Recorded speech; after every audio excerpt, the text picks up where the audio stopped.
हरियाणा में आयुष्मान कार्ड धारकों के लिए सरकार ने नई स्वास्थ्य नीति लागू की है। इस नीति के तहत अब कार्ड धारकों को राज्य के सभी निजी अस्पतालों में मुफ्त इलाज की सुविधा मिलेगी। सरकार का कहना है कि इससे गरीब और मध्यम वर्गीय परिवारों को बड़ी राहत मिलेगी। नई नीति 1 नवंबर से प्रभावी होगी। हरियाणा सरकार ने गन्ने की एमएसपी बढ़ाकर किसानों को राहत दी है। नई दर 386 रुपए प्रति क्विंटल तय की गई है, जबकि पहले 372 रुपए थी। मुख्यमंत्री ने कहा है कि यह किसानों की मेहनत का सम्मान है। वहीं निजी खरीदार फिलहाल 350 से 360 रुपए प्रति क्विंटल दे रहे हैं। हरियाणा में कपास किसानों के लिए सरकार ने नया मोबाइल ऐप कपास किसान लॉन्च किया है। इस ऐप की मदद से किसान अपने खेतों की स्थिति, फसल रोग नियंत्रण और मंडी भाव की जानकारी घर बैठे ले सकेंगे। कृषि विभाग का दावा है कि इससे किसानों की आय बढ़ेगी और नुकसान घटेगा। हरियाणा स्कूलों में अब मिड डे मील के तहत बच्चों को इंस्टेंट खीर और देसी पिन्नी दी जाएगी। राज्य सरकार का कहना है कि इससे बच्चों को पौष्टिक आहार मिलेगा और स्वाद में भी विविधता आएगी। यह योजना नवंबर से सभी सरकारी स्कूलों में शुरू की जाएगी। हरियाणा सरकार ने 1032 निजी स्कूलों को 1 साल के लिए मान्यता बढ़ाने की अनुमति दी है। इससे उन स्कूलों को राहत मिलेगी जिनकी मान्यता अक्टूबर में समाप्त होने वाली थी। शिक्षा विभाग ने कहा है कि इस दौरान स्कूलों को नियमों के पालन की जांच से गुजरना होगा। कैबिनेट मंत्री रणबीर गंगवा ने सैनिक विहार कॉलोनी में सीवरेज और पेयजल कार्यों का शुभारंभ किया है। उन्होंने कहा कि सरकार हर घर को साफ पानी और बेहतर सीवरेज व्यवस्था उपलब्ध कराने के लिए प्रतिबद्ध है। इन परियोजनाओं से हजारों लोगों को सीधी सुविधा मिलेगी। हरियाणा सरकार ने बड़ा फैसला लेते हुए 68 डॉक्टरों की सेवाएं समाप्त कर दी हैं। स्वास्थ्य विभाग का कहना है कि इन डॉक्टरों पर लंबे समय से गैर हाजिरी और अनुशासनहीनता के आरोप थे। विभाग ने चेतावनी दी है कि भविष्य में किसी भी कर्मचारी के खिलाफ कार्रवाई में ढिलाई नहीं बरती जाएगी। हरियाणा में नवंबर से पानी के बिल दोगुने हो जाएंगे। सरकार का कहना है कि यह फैसला पानी की बर्बादी रोकने और आपूर्ति व्यवस्था सुधारने के लिए लिया गया है। फिलहाल यह बढ़ोतरी पंचकूला, करनाल और गुरुग्राम जैसे शहरों में लागू की जाएगी। करनाल में रेलवे रोड स्थित पुरानी लाइब्रेरी को हाईटेक बनाने की तैयारी शुरू हो गई है। नगर निगम ने गलियों के निर्माण के साथ आधुनिक लाइब्रेरी की योजना मंजूर की है। इसमें ई-रीडिंग सुविधा, कंप्यूटर और डिजिटल बुक सेक्शन जोड़े जाएंगे। गुरुग्राम में 100 जगह इमरजेंसी कॉल पॉइंट लगाने की योजना पर काम शुरू हो गया है। पहले चरण में मुख्य चौक, मॉल और बस स्टैंड जैसे भीड़ भाड़ वाले इलाकों को शामिल किया गया है। इससे महिलाओं और वरिष्ठ नागरिकों की सुरक्षा सुनिश्चित होगी। हरियाणा के विकास मॉडल को लेकर सरकार ने दावा किया है कि राज्य में योजनाएं सुनियोजित तरीके से लागू हो रही हैं। मुख्यमंत्री ने कहा कि पारदर्शी प्रशासन और रोजगार सृजन पर ध्यान देकर राज्य को स्मार्ट हरियाणा बनाने की दिशा में तेजी से काम चल रहा है। हरियाणा में सर्दियों की शुरुआत हो चुकी है। ठंडी हवाओं के साथ प्रदूषण भी चिंता का कारण बन गया है। पर्यावरण विभाग ने लोगों से अनावश्यक वाहन प्रयोग से बचने और घरों में प्रदूषण कम करने की अपील की है। आने वाले दिनों में तापमान और गिरने की संभावना है। उत्तर भारत में हवा जहरीली हो गई है और हरियाणा का रोहतक 426 AQI के साथ सबसे प्रदूषित शहर बन गया है। प्रदूषण नियंत्रण बोर्ड ने निर्माण स्थलों और औद्योगिक इलाकों पर सख्त निगरानी शुरू की है। वहीं स्कूलों को खुले में खेलकूद सीमित करने के निर्देश दिए गए हैं। दिल्ली, NCR, हरियाणा, यूपी और राजस्थान के कुछ इलाकों में अगले 2 घंटे में बारिश के आसार हैं। मौसम विभाग ने अलर्ट जारी करते हुए कहा है कि इससे प्रदूषण स्तर में थोड़ी राहत मिल सकती है। हल्की ठंडक के साथ मौसम में बदलाव देखने को मिलेगा। गुरुग्राम बस स्टैंड की खराब स्थिति को लेकर यूथ कांग्रेस ने प्रदर्शन किया है। उन्होंने हस्ताक्षर अभियान चलाकर सरकार और नगर निगम से बस स्टैंड की मरम्मत और सफाई व्यवस्था सुधारने की मांग की है। प्रदर्शन में युवाओं की बड़ी संख्या शामिल हुई। द्वारका एक्सप्रेसवे पर चलती कार की छत पर पटाखे फोड़ने के आरोप में पुलिस ने एक व्यक्ति को गिरफ्तार किया है। वायरल वीडियो के आधार पर कार्रवाई की गई। पुलिस ने कहा कि इस तरह की लापरवाही पर सख्त कदम उठाए जाएंगे ताकि सड़क सुरक्षा बनी रहे।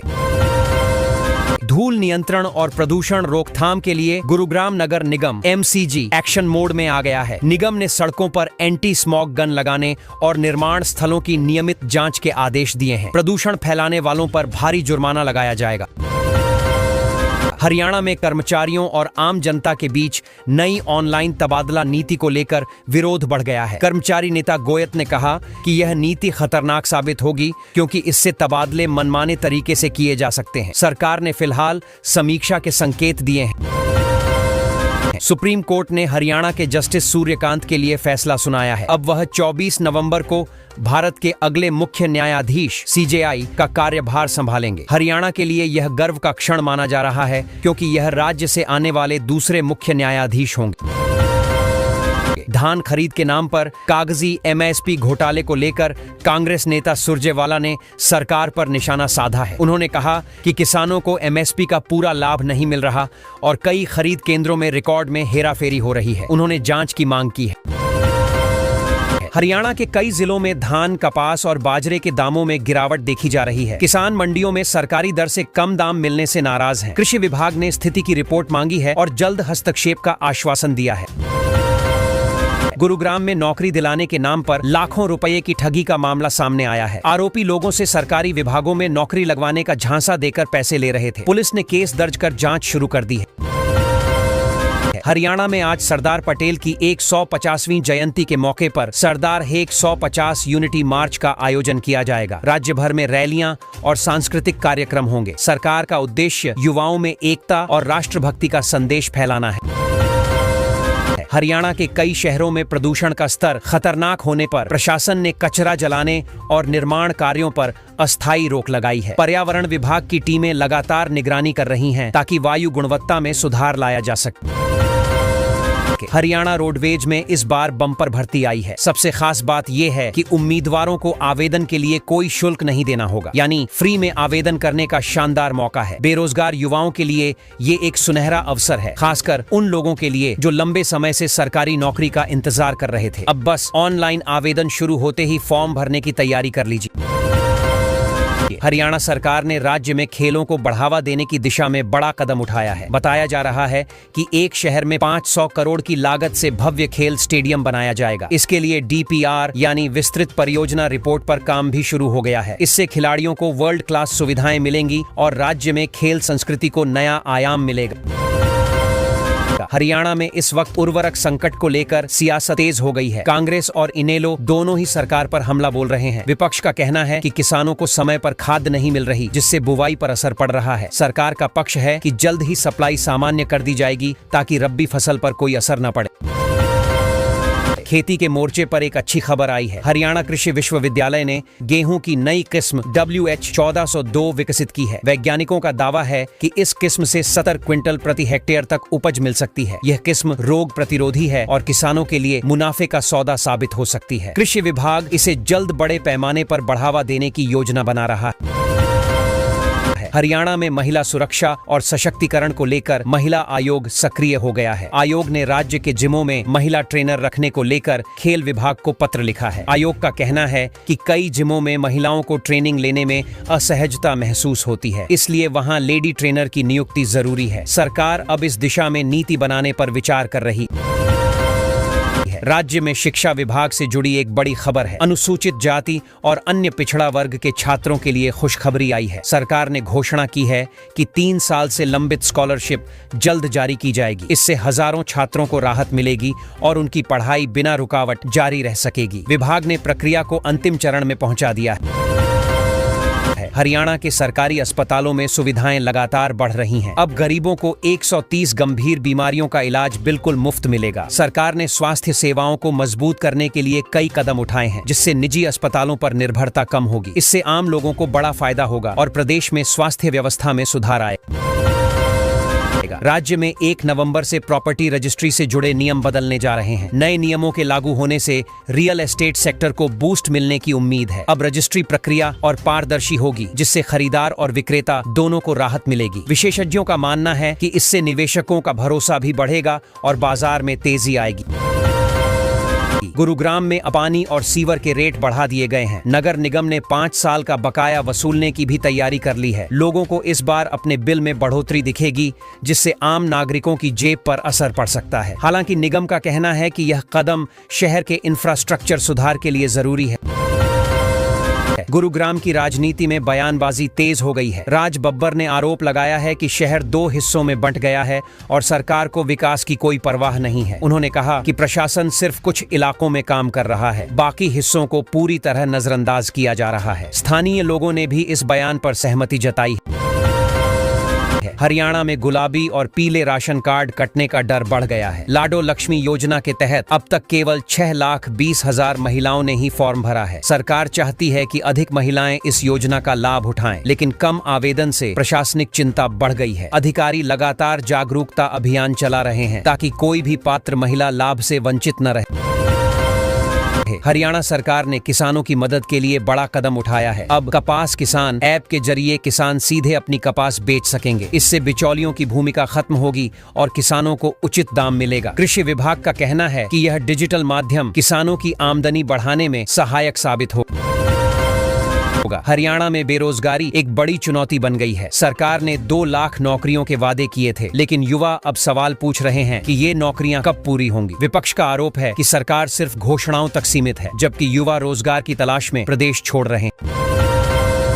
हरियाणा में रोजगार नहीं मिला, इसलिए अमेरिका गए युवा पूर्व मुख्यमंत्री भूपेंद्र सिंह हुड्डा ने यह बयान देकर मौजूदा सरकार पर तीखा हमला बोला। उन्होंने कहा कि प्रदेश में निवेश और उद्योगों की कमी के कारण नौजवानों को विदेशों में जाना पड़ रहा है। हुड्डा ने रोजगार नीति की समीक्षा की मांग की।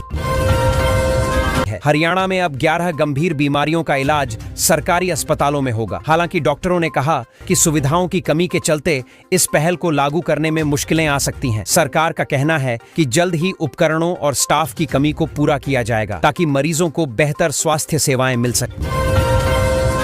हरियाणा के बिजली विभाग में काम कर रहे कर्मचारियों के लिए राहत की खबर है। विभाग ने एलडीसी कर्मचारियों को नौकरी से हटाने का आदेश वापस ले लिया है। इससे कई परिवारों को बड़ी राहत मिली है। कर्मचारियों ने सरकार के इस फैसले का स्वागत करते हुए कहा कि उनकी मेहनत आखिरकार रंग लाई। हरियाणा में प्रदूषण ने खतरनाक स्तर पार कर लिया है। कई शहरों का AQI 300 से ऊपर पहुंच गया है। बहादुरगढ़ की हवा सबसे खराब बताई जा रही है। प्रदूषण नियंत्रण बोर्ड ने लोगों को मास्क पहनने और बाहरी गतिविधियां सीमित रखने की सलाह दी है। प्रशासन सड़कों पर पानी का छिड़काव करा रहा है। गुरुग्राम में कमिश्नर के औचक निरीक्षण से पुलिस विभाग में हलचल मच गई। अचानक निरीक्षण के दौरान कई खामियां सामने आईं, जिस पर अधिकारियों ने सख्त निर्देश दिए। पुलिस कर्मियों को कहा गया कि वे जनता के साथ बेहतर व्यवहार करें और थानों की साफ सफाई बनाए रखें। स्टेट ओलंपिक गेम्स में गुरुग्राम के 26 एथलीट भाग लेंगे। खिलाड़ियों में उत्साह है और कोचों ने तैयारी तेज कर दी है। प्रतियोगिता में एथलेटिक्स, तैराकी और कुश्ती जैसी विधाओं में मुकाबले होंगे। जिला खेल अधिकारी ने कहा कि यह गुरुग्राम के खेल टैलेंट को दिखाने का सुनहरा मौका है। गुजवी में प्रबोधिनी युवा महोत्सव का आयोजन 7 नवंबर से शुरू होगा। इस आयोजन में नृत्य, संगीत, कला और सांस्कृतिक प्रस्तुतियां होंगी। छात्रों के बीच उत्साह देखा जा रहा है। विश्वविद्यालय प्रशासन का कहना है कि यह कार्यक्रम युवाओं की रचनात्मकता और नेतृत्व क्षमता को बढ़ावा देगा। स्टील उद्योगपति मदन लाल जिंदल का 98 वर्ष की उम्र में निधन हो गया। वे ओपी जिंदल के भाई थे और दोनों ने मिलकर स्टील व्यवसाय की नींव रखी थी। उनके निधन से उद्योग जगत में शोक की लहर है। परिवार और उद्योग संघों ने उन्हें दूरदर्शी उद्यमी बताया। सीएम फ्लाइंग स्क्वाड ने खाद विक्रेता की दुकान पर रेड मारी। टीम को शक था कि दुकान पर नकली खाद बेची जा रही है। छापेमारी में संदिग्ध सैंपल मिले हैं, जिन्हें जांच के लिए भेजा गया है। प्रशासन ने कहा कि किसानों को ठगने वालों पर सख्त कार्रवाई की जाएगी। सट्टेबाजी गिरोह के 3 सदस्य पुलिस के हत्थे चढ़े, जबकि एक आरोपी फरार हो गया। पुलिस ने उनके पास से मोबाइल, लैपटॉप और नकदी बरामद की। जांच में सामने आया कि आरोपी ऑनलाइन प्लेटफॉर्म के जरिए सट्टेबाजी करते थे। पुलिस फरार आरोपी की तलाश में छापेमारी कर रही है। हरियाणा दिवस पर पंचकूला में जोरदार जश्न देखने को मिला। देसी व्यंजनों, लोक गीतों और सांस्कृतिक झलकियों से माहौल रंगीन हो गया। मुख्यमंत्री सैनी ने छठ मैया और सूर्य देव को नमन किया। कार्यक्रम में विपक्षी नेताओं को भी आमंत्रित किया गया था, जिससे यह समारोह एकता का प्रतीक बना। गुरुग्राम की हवा में झर अब भी बना हुआ है। हालांकि AQI में थोड़ी गिरावट दर्ज की गई। मौसम विभाग ने कहा कि अगले 2 दिनों में हल्की बारिश हो सकती है, जिससे प्रदूषण का स्तर कुछ घटेगा। प्रशासन ने लोगों से अनावश्यक वाहन उपयोग न करने की अपील की है। गुरुग्राम में सेक्टर 10 की ऑटो मार्केट को पूरी तरह मलबा मुक्त कर दिया गया है। नगर निगम ने सफाई अभियान चलाकर सड़कें और पार्किंग एरिया साफ किए। व्यापारियों ने इस पहल की सराहना करते हुए कहा कि इससे ग्राहकों को आने में आसानी होगी और बाजार की सूरत निखरेगी। सड़क हादसे में घायल हुए सुरक्षा गार्ड ने इलाज के दौरान दम तोड़ दिया। हादसा 3 दिन पहले हुआ था, जब एक कार ने उसे टक्कर मारी थी। पुलिस ने आरोपी चालक के खिलाफ मामला दर्ज कर लिया है। मृतक के परिवार को आर्थिक सहायता देने की मांग की जा रही है। अब हर हफ्ते एक दिन सड़कों से मिट्टी उठाने का अभियान चलाएंगे निगम कर्मचारी।